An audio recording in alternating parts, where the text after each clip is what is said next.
जय भोजपुरी। सब भोजपुरिया श्रोतागण के हम आपके भाई बेटा दोस्त जीजी तिवारी जी एक बार फिर से प्रणाम करल बानी।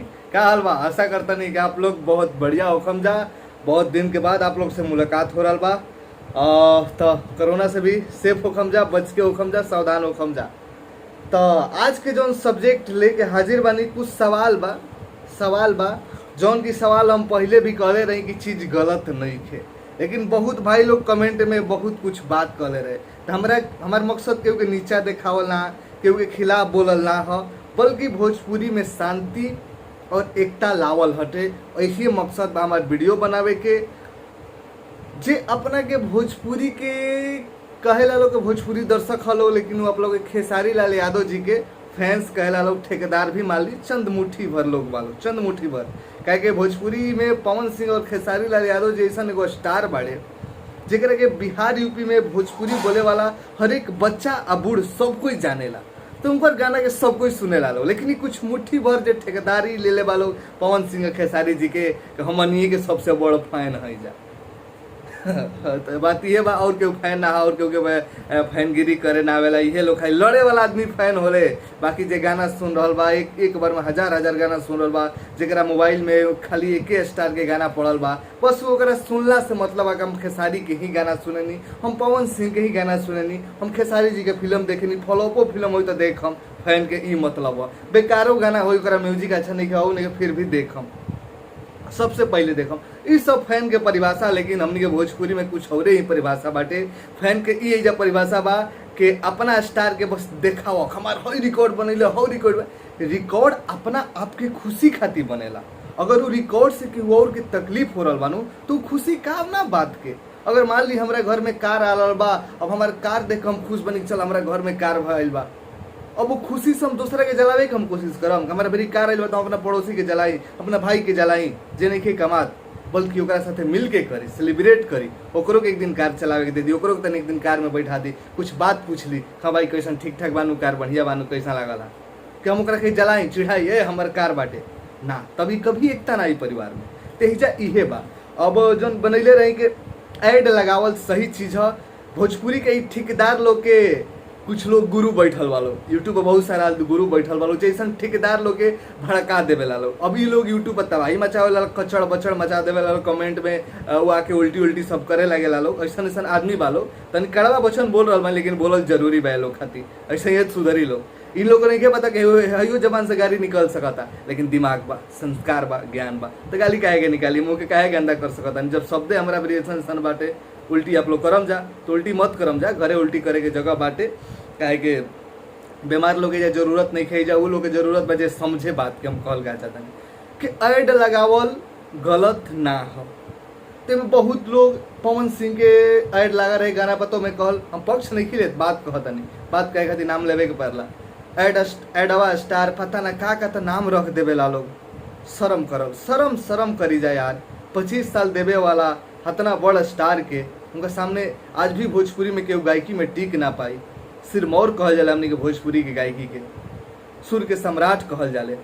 जौना खेसारी जी का नाम लेते हैं, जब वो भी कहले कि पिता के समान बड़े लाइव में आके, आप खेसारी जी से भी बड़ बानी, तो या तो खेसारी जी झूठ बोल बड़े रहता, आप के सोच गंदा बा।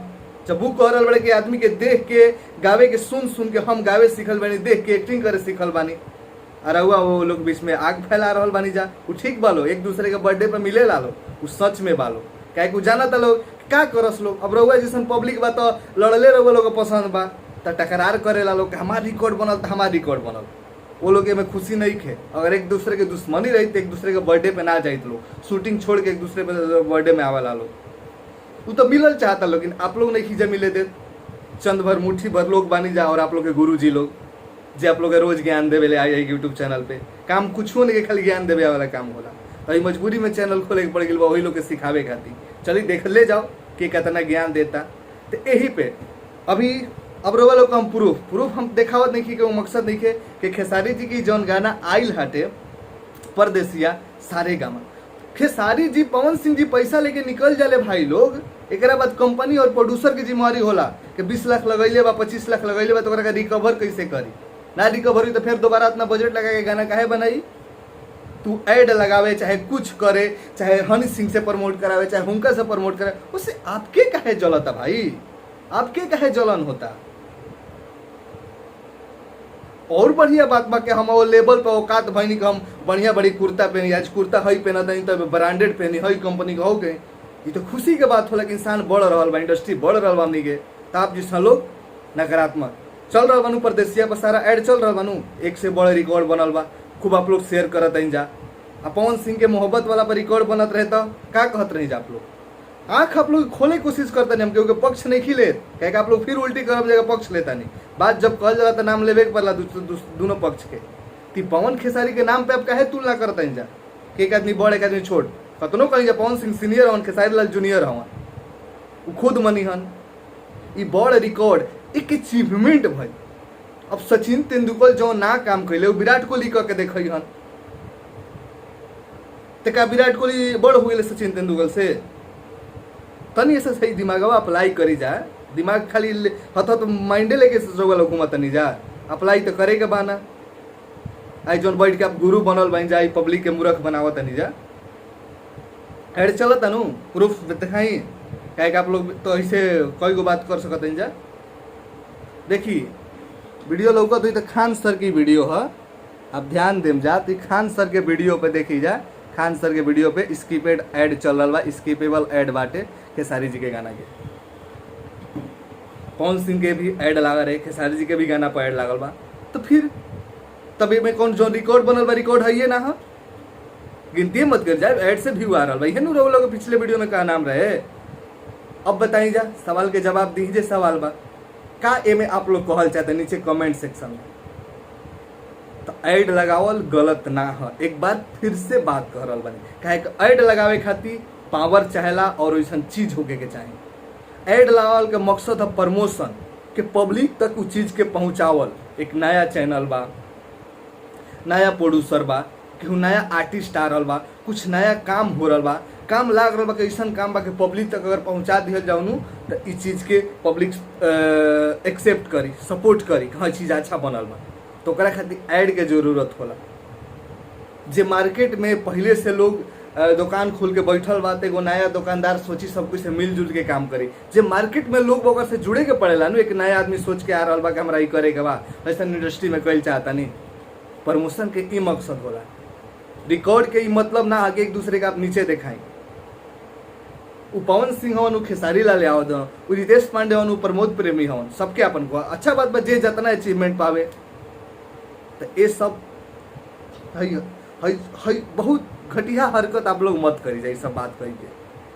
और उल्टी करे के बाद तो करी जा, कहे कि फिर नेक्स्ट वीडियो आपके उल्टी के जवाब नेक्स्ट वीडियो में ही देवे के बाद। ये उल्टी वाला सब जानता नहीं नु, कैरी मिलाइटी भोजपुरी पर रिमेक कैले रह, तो सबसे ज्यादा हमें केकर गाना के देखावल गई रहे, बहुत बुरा लगा रहे भोजपुरिया फैन होके लग रहा थे।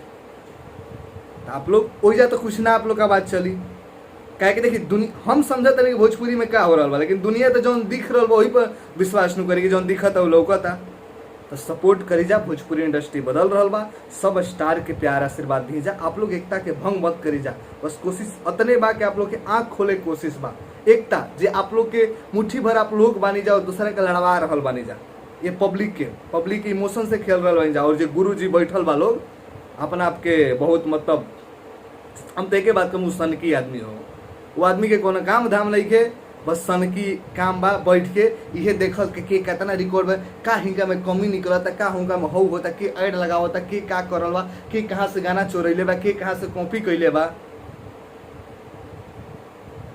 कुछ भी मन के ऊपर कोनो लिए मतलब मालिके नहीं थे, अपना आपके समझ ले वाला भोजपुरी हमनी के बाप के जायदाद हो। भोजपुरी में और लोग बा जे भोजपुरी के तरह से ज्यादा जान से प्यार करेला, अब भोजपुरी खातिर करत रही। जय भोजपुरी, एकता बना के रखी जा, जौन बात होके कमेंट में करी जा। नेक्स्ट वीडियो तो आप लोग के बीच में आइबे करी, ऐसा ही हम बोलत रही आपके भाई, बस सपोर्ट बनेले रही जा। व्हाट्सअप नंबर हमारे पास जुड़ी जा, हमरा से कुछ बात विवाद विचार हो आप लोग से। जय भोजपुरी, एकता बना के रखी जा।